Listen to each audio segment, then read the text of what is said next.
क्या नहीं बोला गया, आप लोगों को कितना प्रताड़ना झेलना पड़ा, ये बात हम लोग सब लोग समझते हैं। लेकिन कोई भी परिस्थिति रही, लेकिन लालू जी ने सत्ता के लिए नहीं, लालच के लिए नहीं, कभी भी भाजपा के साथ जाना पसंद नहीं किया। चाहे केस मुकदमा हो, जेल हो, हमारे पूरे परिवार पे केस मुकदमा हो, हर दिन ईडी सीबीआई अपना काम जो है आकाओं के कहने पे वो करता रहता। हम तो कहते थे भाई मेरे घर ही दफ्तर खोल लो, देखते रहो क्या करते हैं नहीं करते। लेकिन कितना भी किया गया, लेकिन हम लोग झुके नहीं, डरे नहीं। लेकिन अफसोस इस बात की है कि नीतीश कुमार जी, हम सब लोग मिलकर के महागठबंधन बनाए, महागठबंधन ही नहीं इंडिया अलायंस बनाए, और हम लोगों का एकमात्र लक्ष्य था कि किसी भी कीमत पे नरेंद्र मोदी जी और भाजपा की सरकार को केंद्र में नहीं बनने देना। लेकिन नीतीश जी ने सही मौके पर हम लोगों को धोखा दिया, हम लोगों को नहीं बल्कि देश के लोगों को धोखा दिया। और उधर चले गए तो गए, उनकी मर्जी है भाई, जहाँ जाना है जाए। लेकिन हम लोगों का तो इरादा साफ था, पाक था। हम लोग तो चाहते थे कि भाई हटे।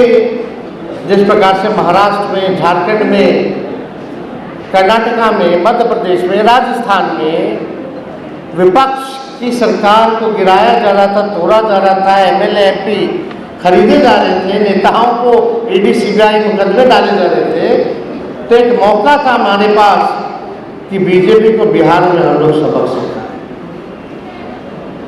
पहले भी नीतीश जी ने धोखा दिया था 17 में, लेकिन उसको जानते हुए भी फिर भी हम लोगों ने एक ही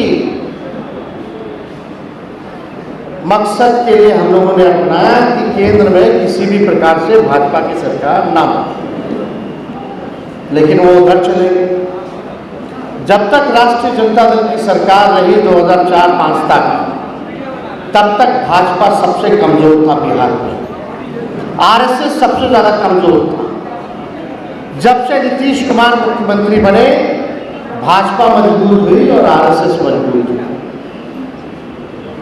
पहले किसी की हिम्मत नहीं होती थी आरएसएस वालों की कि बिहार में आ जाए और दंगा फसाद कराने की कोशिश करें। लेकिन आज के दौर में आप देखिए किस प्रकार से जो है मजबूत हो रहा। हमको कुछ कहना नहीं, आप सब लोग होशियार हैं, सब लोग आप लोग जानते हैं कि देश में क्या चल रहा है, राजनीति में क्या चल रहा है। हम बस आप लोगों से ये कहना चाहते हैं कि जब लालू जी नहीं डरे सांप्रदायिक शक्तियों से, तो उनका लड़का भी डरने वाला नहीं। आपके नाम, आपके अधिकार, आपके सम्मान के लिए हम हमेशा लड़ाई लड़ते रहेंगे। चाहे कुछ भी हो जाए, हम डगमगाएंगे नहीं, डरेंगे नहीं। निर्भरता से आपकी लड़ाई को, आपकी आवाज़ को उठाने का काम करेंगे। और बहुत लोग तरह तरह का हम लोगों को गाली देने का प्रयास किया, हमारी एकता को तोड़ने का प्रयास किया गया। लेकिन आप जो आवाम है, जो जमहूरियत में आप लोग मालिक हैं, और जब जमहूरियत में आप लोग मालिक हैं, तो आपको देखना है कौन कब से लड़ रहा है और कितने मजबूती के साथ लड़ रहा है। हम बस आपको इतना कहना चाहते हैं, अगर आप सब लोगों का आशीर्वाद, आप लोगों का दुआ, अगर आप लोग ताकत दीजिएगा, तो बिहार में 25 में जो सरकार होगी वो राष्ट्रीय जनता दल महागठबंधन की होगी। लेकिन इसके लिए हम सब लोगों को एक रहने की जरूरत है, और हमको पूरा विश्वास है कि अगला सरकार हम लोग बनाने जा रहे हैं। इस बार भी लोकसभा में बहुत वोट मिला हम लोगों को, 9% हम लोगों का वोट बढ़ा, भाजपा एनडीए 6% कम हुआ। 4-4 लाख से लोग हारता था, इस बार बहुत मार्जिन जो है कम हुआ, लोगों का मिला, सब लोगों का वोट मिला। चाहे पिछड़े हो, अति पिछड़े हो, दलित, आदिवासी, अल्पसंख्यक भाई, सब लोगों का पूरा मिला। अब थोड़ा सा हम लोगों को मेहनत करने की ज़रूरत है। सोचो, जब 19 में जब एक भी सीट लोकसभा में नहीं आया था, तो 20 में हम लोग सरकार बना लिए थे बिहार में। वो तो 2-4 सीट इन्होंने बेईमानी कर दी, कोई 12 वोट से हरा दिया, 15 वोट से हरा दिया, लेकिन सबसे बड़ी पार्टी बन करके हम बिहार में उभरे और बने। जीतिएगा जरूर। आदरणीय लालू जी राष्ट्र अध्यक्ष जब बिहार के मुख्यमंत्री बने, ठीक 1-2 साल के भीतर ही पूरे देश में भारी संकट आया। अब वो संकट आप सब लोग जानते हैं। मंडल के खिलाफ कमंडल की यात्रा चालू की गई और पूरे देश में अशांति का, भय का, नफरत का, हिंसा का माहौल बनाया गया। उस दौरान भी चाहे सत्ता में लालू जी ने कहा था, चाहे मुख्यमंत्री रहे ना रहे, सत्ता में रहे ना रहे, लेकिन बिहार में दंगा फसाद होने नहीं दिए। और उस दौरान अडवाणी जी को जब रथ यात्रा थी तो गिरफ्तार किया। जब लालू जी मुख्यमंत्री बने, आजकल बहुत लोगों को पता नहीं होगा, मालूम नहीं होगा, जहन में नहीं होगा, हम तो बहुत छोटे थे, लेकिन जब हमको जानकारी में आए, जाने, तो हमको उचित लगता है कि नई पीढ़ी के लोगों को भी ये बताया जाए। पहली बार देश में, मुल्क में, अगर अल्पसंख्यक आयोग का अगर कहीं गठन हुआ था पूरे देश में किसी भी राज्य में, तो वो लालू जी ने सबसे पहले करवाया। सिर्फ आयोग ही नहीं, अल्पसंख्यक कल्याण मंत्रालय सबसे पहली बार बिहार में बनाई गई थी, लालू जी के नेतृत्व में बनाई गई थी। तब पूरे देश भर में, केंद्र में इस चीज़ को लागू किया। चाहे कब्रिस्तानों की घेराबंदी हो या कहीं भी दंगा फसाद हो जाता था, तो डीएम बाद में पहुंचते थे, यहाँ से हेलीकॉप्टर लेकर के उस जगह मुख्यमंत्री पहुंच जाया करते थे और माहौल को अपने हाथ में लेते थे, कंट्रोल। तो ये दौर भी लोगों ने देखा है, जो पूर्व में हमारे पिता के साथ जो लोग रहे हैं, जो अभी भी हैं, वो इस चीज़ को जानते हैं कि क्या माहौल था।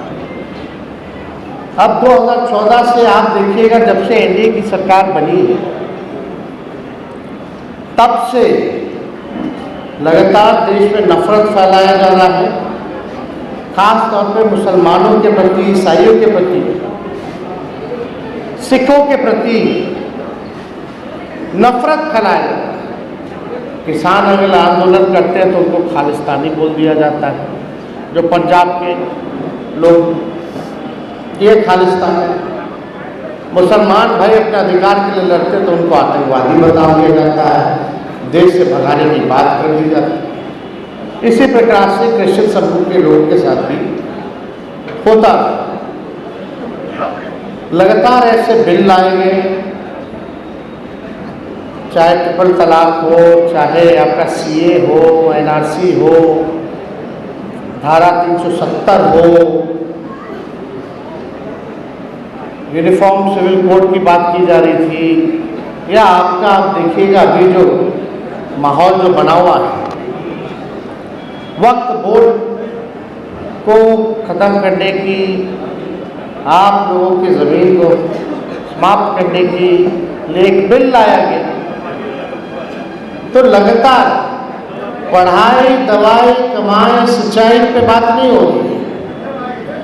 ये जो एनडीए की सरकार है, केवल नफरत वाले जो बिल हैं, जो गैर संवैधानिक जो बिल हैं, वो लाने का काम करती है। लेकिन हमारे दल ने, चाहे कोई भी परिस्थिति रही हो, कोई भी हमारे दल की संख्या रही हो, हम लोगों ने अपने विचारधारा से समझौता नहीं किया। इन सारे गैर संवैधानिक बिलों का हम लोगों ने विरोध किया। और ये जब वक्फ बोर्ड का जब बिल लाया जा रहा था, तभी राष्ट्र अध्यक्ष लालू जी ने, हम लोगों ने साफ तौर पे अपने सांसदों को कह दिया कि भाई जितने हमारे सांसद हैं कि किसी भी कीमत पे ये बिल जो है पास नहीं होना चाहिए, आप संसद में लड़िए। और हमारे सांसदों ने मजबूती के साथ दोनों सदनों में इस बिल के खिलाफ जो है लड़ाई लड़ी। और आज इतनी ताकत है विपक्ष में, जो आप लोगों के दुआ से, आप लोगों के कृपा आशीर्वाद से संख्या बढ़ी है, मजबूत हुई है। पहली बार जो है नरेंद्र मोदी जी की सरकार में कोई चीज़ जीपीसी कमेटी में भेजा जा रहा है।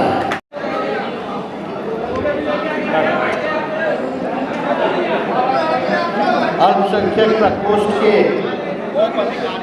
पदाधिकारियों की बैठक में मंच पे उपस्थित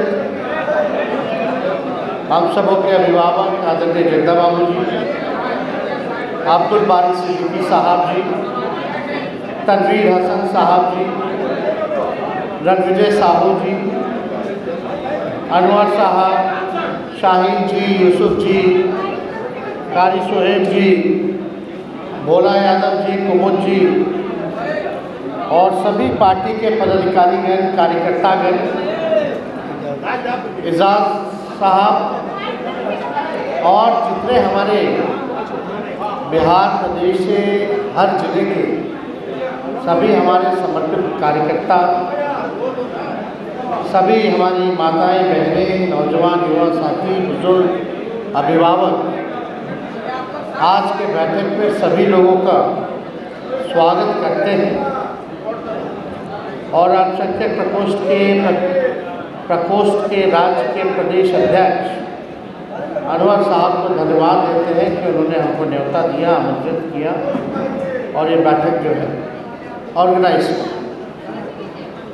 इस बैठक में हम लोगों की कोशिश है अल्पसंख्यक प्रकोष्ठ के माध्यम से इस संगठन को और हम लोग मजबूत कैसे करें।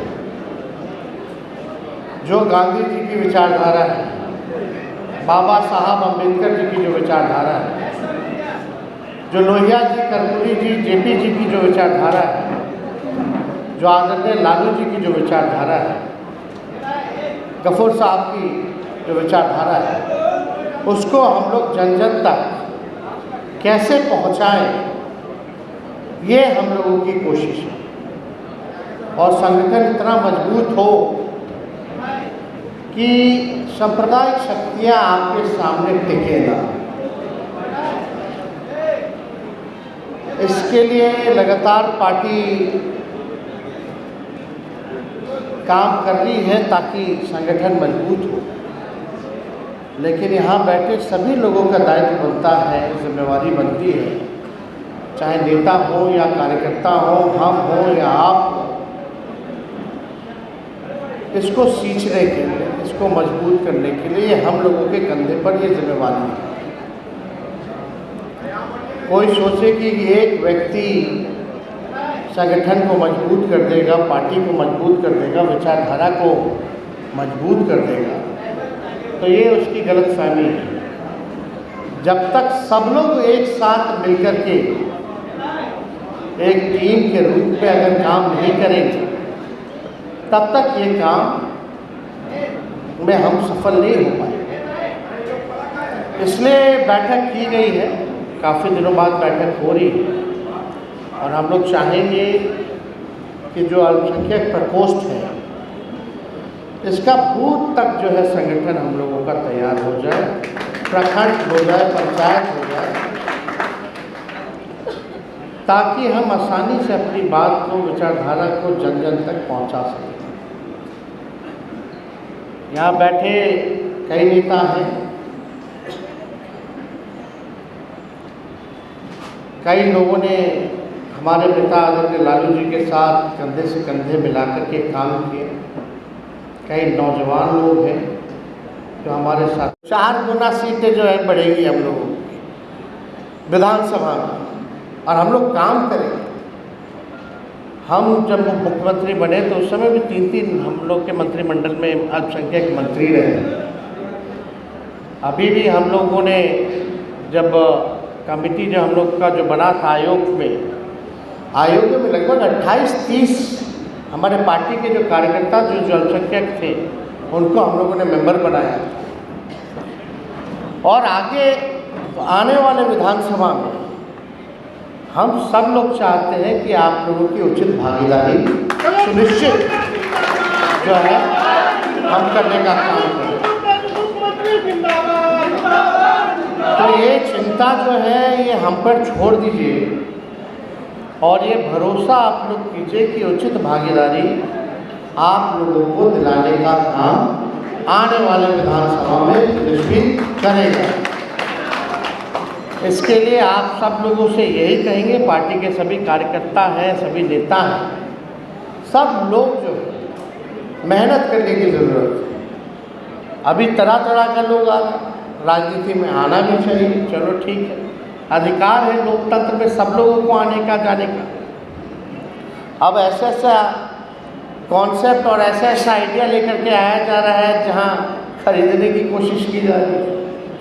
पैसे पर अब राजनीति शुरू होने जा रहा है, फलना इतना दे दो, उतना दे दो, इतना ले लो, बिजनेस डील किया जा रहा है। कोई विचारधारा को खत्म, बिना विचार के क्या राजनीति हो सकती है?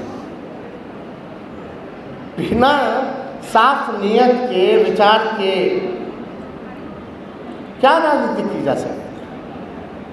हम तुमको बना देंगे, तुम बन जाओगे, इतना तो महादेव भी नहीं कहते थे। सावन चल रहा है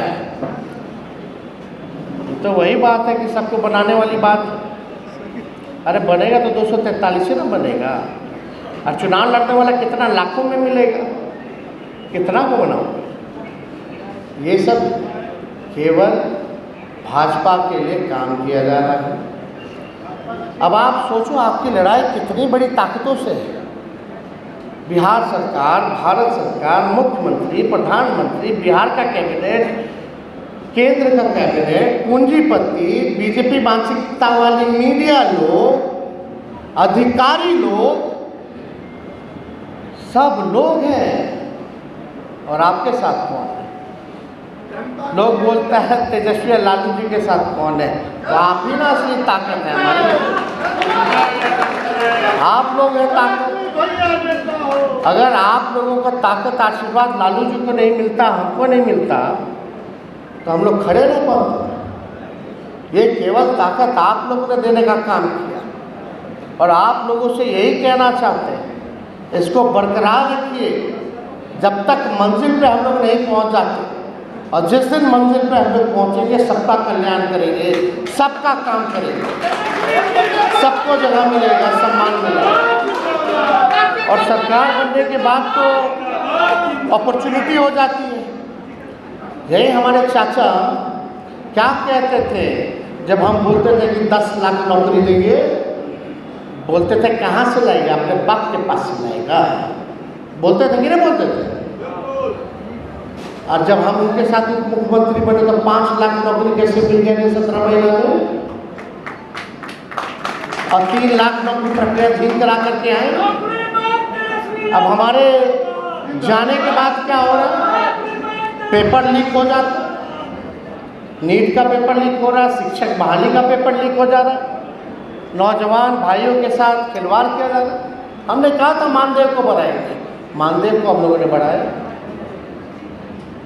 स्वयं सहायता समूह के हम लोगों ने कहा था आरक्षण को बढ़ाएंगे, 75% आरक्षण कराया। हम लोगों ने कहा था जाति आधारित गणना कराएंगे, उसकी गणना हम लोगों ने कराई। सारे काम जो हम लोगों ने कहा उसको हम लोगों ने किया 17 महीने में मात्र। और एनडीए की सरकार 17 साल, बताओ कौन सा ऐसा काम किया? पुल गिर रहा है, लग रहा है कि कैसे गिर रहा है, हल्का सा बारिश हो रहा है, पुल पे पुल गिर रहा है। एक महीना, 2 महीना में लगातार आप देखिए अब पूरा 17-18 पुल जो है गिर गया। कौन है जिम्मेवार? किस पे हो रही है कार्रवाई? तो आप सब लोगों को इस चीज़ को हम आए आप लोगों को बताने कि भाई इस चीज़ को हम लोगों